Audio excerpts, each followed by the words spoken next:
London in the 1600s was also one of the easiest to burn. Thousands of people lived in tall wooden houses. They were packed on streets. Fires, candles, and ovens burned in these homes day and night. In this film, real 17th century drawings and engravings of London are used as guides. Advanced AI turns those historic images into moving scenes. Together, they let us step into London before the Great Fire of 1666. Old London Bridge was the main way into the city from the south, but it did not feel like a simple stone crossing. It felt like a busy high street laid across the River Thames. More than 100 houses and shops stood on the bridge. They stood shoulder to shoulder along both sides. Some rose 5 or 6 floors high. Upper rooms pushed out over the road and over the water. From the river, the bridge looked almost solid, like a wall of timber and plaster resting on heavy stone piers. Smoke drifted from chimneys. Painted signs swung in the wind. Shutters stood open where people watched the boats below. Under the roadway, the Thames squeezed through 19 narrow arches. The piers slowed the flow so much that the water dropped on the far side like a low waterfall. Boatmen had to time their run carefully, to shoot the bridge at the right moment. If they were wrong, the hull could smash against the stone. A small boat could flip in the foaming current. On the bridge itself, the sound never really stopped. Carts loaded with grain, coal and firewood rattled over uneven stone. Apprentices ran between doors with messages and parcels. Traders tried to talk business over the clatter. The air carried the smell of fish, hot fat, smoke and chamber pots all at once. At the Southwark end stood a stone gate. For many years it showed the heads of people executed for treason. They stood on iron spikes above the road. Anyone entering London passed under that warning. For people of the time, the bridge summed up their city. Crowded, profitable, loud, and always living close to danger. Step back from the bridge and look along the river. The Thames was London's real highway. Deep sea ships lay at anchor in the stream. Closer to the banks, flat-bottomed lighters moved cargo to and from the wharves. Small passenger boats, called wherries, carried people across and along the water. Along the north bank, cranes lifted barrels and bales to the quays. Wine, grain, coal, timber, wool, and goods from many countries all passed through these narrow strips of riverfront. The air was full of sound. Ropes creaked. Sails flapped. Boatmen shouted for space. Church bells echoed across the water from steeples in the city. For many Londoners, a boat was faster than a cart. The river tied together markets, palaces, poor districts, and nearby towns. If you followed the Thames east, you reached the sea. If you followed it west, you reached the court and the countryside. Climb up from the river into the city, and the streets close in.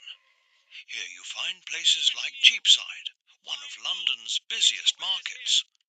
Tall timber-framed houses line the road. Each upper floor pushes out further than the one below. In the narrowest parts, the buildings almost meet above your head. The ground floor is full of shops and stalls. Bakers, cloth sellers, goldsmiths and spice merchants all fight for attention.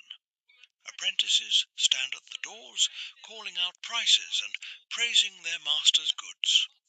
The smells here are strong and mixed. Fresh bread and roasting meat, leather and smoke, spices from overseas, and the sour stench of waste washing along open drains. Carts grind deep ruts into the earth or into rough paving stones. People squeeze between wheels, animals, and baskets. On busy days, it can take minutes just to move a few yards. At the west end of the city stands old St. Paul's Cathedral. Its stone walls are dark from smoke and age. Its great medieval spire has already been lost to lightning. Even so, the tower and roof still dominate the skyline of roofs and smaller steeples. Around the church, the open yard has become a book market. Printers and booksellers fill stalls and small shops. They sell sermons, ballads, news sheets, and political pamphlets. Here, news can spread faster than by word of mouth alone.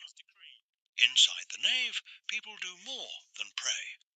The long central aisle is known as Paul's Walk. Gentlemen, petitioners, and beggars stroll up and down. They trade gossip, make deals, and look for work or patronage. In a city full of arguments about faith and politics, St. Paul's is both a church and a meeting place. Words spoken and printed here help shape what Londoners believe about God, the King, and themselves. Travel west along the river, and the streets begin to thin. You reach Westminster. Here the noise of markets gives way to the slower movements of law and government. The Palace of Westminster holds the House of Lords and the House of Commons. Inside, members argue about taxes, war, religion, and the powers of the Crown. Next to the palace stands Westminster Hall. It is a huge medieval hall with a wide timber roof. It is used for great trials, feasts, and state ceremonies. Behind them rises Westminster Abbey. Here kings are crowned. Many are buried under its stone floors. In the yards between palace and abbey, messengers, scribes, lawyers, clergy, and servants hurry along worn stone paths. The choices they help to carry in, copy, and send out will touch every part of the kingdom. Further downstream lies Whitehall. It stretches along the north bank of the Thames, a long line of royal buildings. By the early 1600s, Whitehall is the main home of the English monarch. It is a mix of lodgings, offices, chapels, great halls and gardens, joined together over many years. The river is its front door. Royal barges and noble visitors arrive by water. They climb broad stone stairs that rise straight from the Thames into the palace courtyards. From the river you may see bright clothes moving in the gardens. You may see servants carrying messages across balconies and through gates. In this place, power dresses in silk, but it still depends on the same waterway that carries grain, coal and timber. On a bend of the river to the east stands the Tower of London. Its thick stone walls and corner towers rise above the wharves and warehouses. The tower began as a fortress many centuries earlier. By the 1600s it serves as fortress, prison, storehouse and royal symbol all at once. Inside are armories filled with weapons. There are storerooms, royal records, and the crown jewels, guarded by soldiers. There are also prisoners. Important men accused of treason may be kept here, sometimes in reasonable comfort, sometimes in harsh cells. For people watching from boats or from the opposite bank, the tower is both protection and warning. Its walls say that the crown has stone, iron and rope, as well as gold and ceremony. Behind the famous streets and churches, most Londoners live in cramped back lanes and hidden courts. Timber houses stand so close that neighbours can almost touch hands from opposite windows. Inside are small, low rooms where families cook, sleep and work. Open fires burn in hearths. Candles and oil lamps give light in windowless corners. Many workshops also use flames. Blacksmiths heat metal. tallow chandlers boil fat for candles. Brewers cook mash for ale. All this happens only a wall or a floor away from tightly packed neighbours. Rubbish does not always travel far. People tip slops into gutters.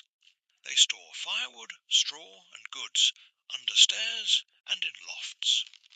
In dry, windy weather, sparks from one chimney can jump to the next roof, and then to the next street. Everyone knows fire is a danger, but widening streets and rebuilding in brick costs money.